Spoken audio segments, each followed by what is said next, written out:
Las Vegas lived up to its reputation, the maker and breaker of dreams in the Nevada desert, where fame and fortune can turn on the roll of a dice. Qualifying had been decided on the finest margins, so the first race at the Las Vegas Motor Speedway promised high drama, and the high winds blowing across the desert only increased the challenge for the top 12.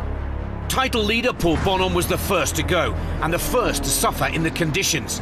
He exceeded the maximum 10G limit through the vertical turn, and so forfeited his run and was classed as a did not finish. Hannes Ark then paid the price for overconfidence by hitting 2 pylons. His time was too slow even to be a fastest loser. So that opened the door to the third title contender, Nigel Lamb. A fast, clean run would leave Bonhomme and Ark trailing, and they both knew they were in trouble. Lamb didn't disappoint them or his team, as he nailed the track with one of the quickest times. But the desert wind had become a gale. Pete McLeod, qualifying's fastest man, announced he wouldn't be racing in the conditions. I'm coming down. We're out in the desert here, the wind kicks up and down very quickly, as we're seeing out here. You know, it seems like okay 1 second, the next second a pylon's falling down. So if we've got the time to delay later in the day, I think there's a good chance that the wind dies down to acceptable limits and we could have some good safe racing. Race officials agreed to delay the race in the hope the winds would ease off. But the number of pylons being damaged gave race director Jim DiMatteo little option but to call off the race. Unfortunately, due to the weather and the winds and the wind gusts especially, we've had to discontinue the race for today. What that results in is that we will use yesterday's qualification round to determine the winner and the order in which the race will be resolved.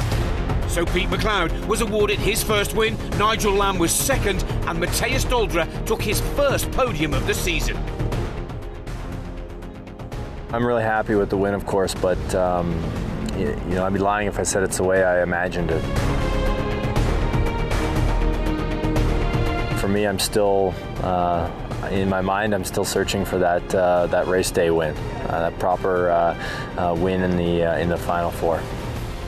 At 30 years old, McLeod is the series' youngest ever winner. He has one more chance in 2014 to win in proper style. That's at the final race at Spielberg in 2 weeks, when Britain's Nigel Lamb starts as the World Championship leader for the first time. 5 points clear of Ark, 6 clear of Bonhomme.